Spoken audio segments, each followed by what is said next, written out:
নমস্কার। আজকে আমরা ডুব দিচ্ছি বাংলার খুবই পরিচিত এক লোকগাথায়, বেহুলা লক্ষিন্দরের গল্প।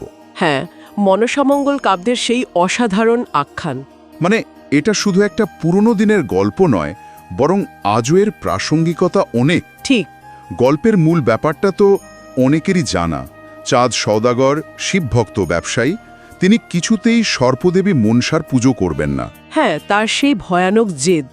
আর তার ফলেই দেবীর রোষে তার একে একে ছেলেরা মারা যায় সাপের কামড়ে।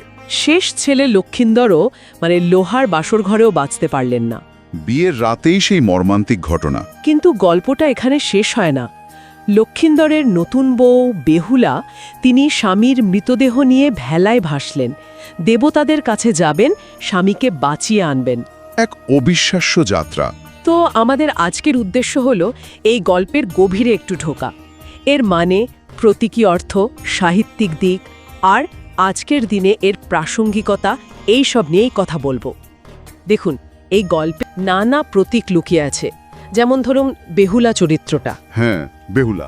তিনি তো আসলে এক সাধারণ নারী, কিন্তু পরিস্থিতির চাপে কিভাবে অসাধারণ হয়ে উঠলেন। তার ভেলায় ভাষাটা শুধু স্বামীর জন্য ভালোবাসা না, না, শুধু তা নয়, এটা তো নিয়তির বিরুদ্ধে, একজন ক্ষমতাবান দেবীর আক্রোশের বিরুদ্ধে একটা লড়াই, তার একার লড়াই। সেই সময়ের পুরুষতান্ত্রিক সমাজের কথা ভাবলে এটা তো আরো বড় ব্যাপার। একা একজন মেয়ে মৃত স্বামীকে নিয়ে ভেসে চলেছেন। অবশ্যই, কি অসম্ভব সাহস আর মনের জোর। আবার অন্যদিকে দেখুন চাঁদ সওদাগরের চরিত্রটা। শুধু শিবভক্ত বললে তো সবটা বলা হয় না। ঠিক, তার মধ্যে একটা প্রচণ্ড অহংকারও ছিল, তাই না? একদম।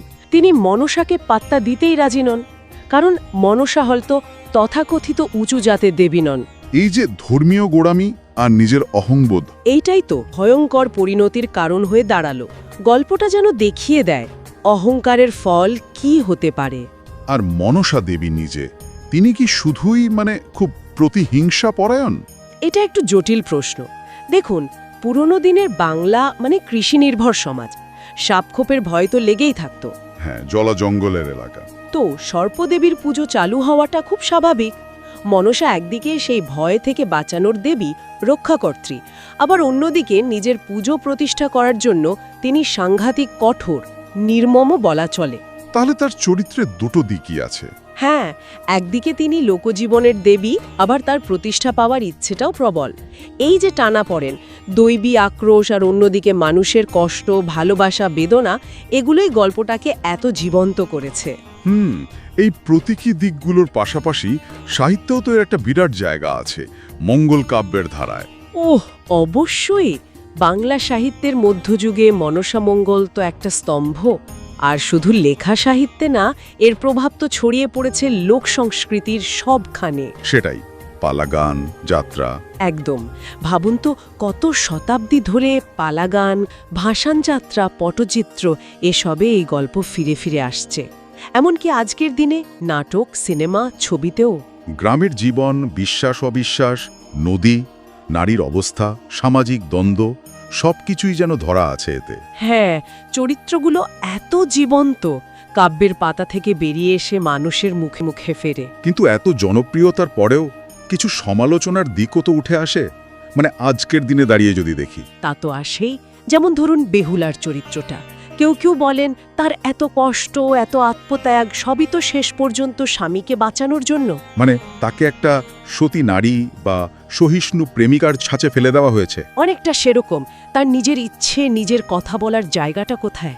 প্রশ্ন ওঠে যে নারীর জীবনের সার্থকতা কি শুধু স্বামী বা সংসারকে ঘিরেই? আর মনসা দেবীর চরিত্র নিয়েও তো প্রশ্ন থাকে, এতখানি প্রতিহিংসা। হ্যাঁ, আজকের যুক্তিবাদী মন হয়তো এটা মানতে চায় না।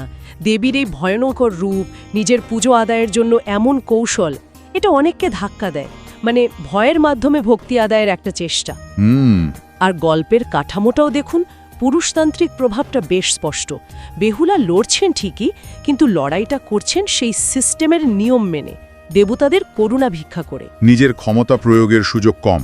হ্যাঁ, সীমিত। কিন্তু এত সব সমালোচনা, বিতর্ক সত্ত্বেও বেহুলা চরিত্রটা আজও এত প্রাসঙ্গিক লাগে কেন বলুন তো? কারণ বেহুলা তো শুধু একটা পৌরাণিক চরিত্র নন, তিনি একটা ধারণায় পরিণত হয়েছেন।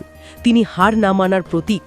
ঠিক, প্রতিকূলতার বিরুদ্ধে লড়াইয়ের। হ্যাঁ, আজকের দিনেও মেয়েরা যখন নানা রকম বাধার মুখে পড়ে, সামাজিক, পারিবারিক, তখন বেহুলার ওই একরক্ষা ভাবটা, ওই একাগ্রতাটা কোথাও যেন ভরসা দেয়। মনে করিয়ে দেয় যে ভালোবাসার জেদ থাকলে অসম্ভবকেও ছোঁয়া যায়। একদম।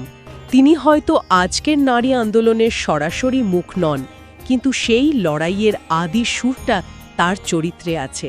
অর্থাৎ এই গল্পটা শুধু অতীতের না, এর রেশ আজও রয়ে গেছে আমাদের মনে, আমাদের সমাজে।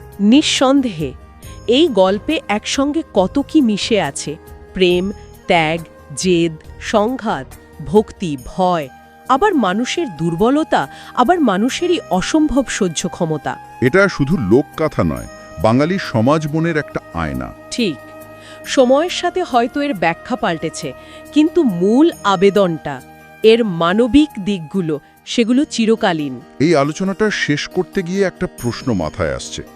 বেহুলার ওই অবিশ্বাস্য যাত্রা, ওই ভেলায় ভাষা, তাকে কি আমরা শুধু প্রতিভক্তি বা আত্মত্যাগের চরম উদাহরণ হিসেবেই দেখব, নাকি এর ভেতরে লুকিয়ে আছে প্রচলিত নিয়ম, ধর্মীয় বিধান, এমনকি পুরুষতান্ত্রিক ব্যবস্থার বিরুদ্ধে এক নারীর নীরব কিন্তু অত্যন্ত দৃঢ় প্রতিবাদের ভাষা, যে প্রতিবাদটা তিনি করেছিলেন ওই ব্যবস্থার ভেতরে থেকেই, নিজের লক্ষ্যে স্থির থেকে? হ্যাঁ, ঠিক। বেশ, আজকের মতো আলোচনাটা আমরা এখানেই শেষ করি। এখানেই শেষ হলো আমাদের আজকের পর্ব। কেমন লাগলো আজকের পর্ব? কমেন্টের মাধ্যমে আপনার মূল্যবান মতামত জানাতে কিন্তু ভুলবেন না। আর ভালো লাগলে অবশ্যই লাইক করুন এবং সাবস্ক্রাইব করুন ভক্তিপিডিয়া, এবং পাশে থাকা বেল আইকনটি ক্লিক করে নোটিফিকেশান অল করে দিন, যাতে একটিও ভিডিও রিলেটেড আপডেট মিস না হয়, এবং শেয়ারের মাধ্যমে আপনার আত্মীয় স্বজন এবং বন্ধুবান্ধবদের শোনার সুযোগ করে দিন। সকলে ভালো থাকবেন, সুস্থ থাকবেন। নমস্কার।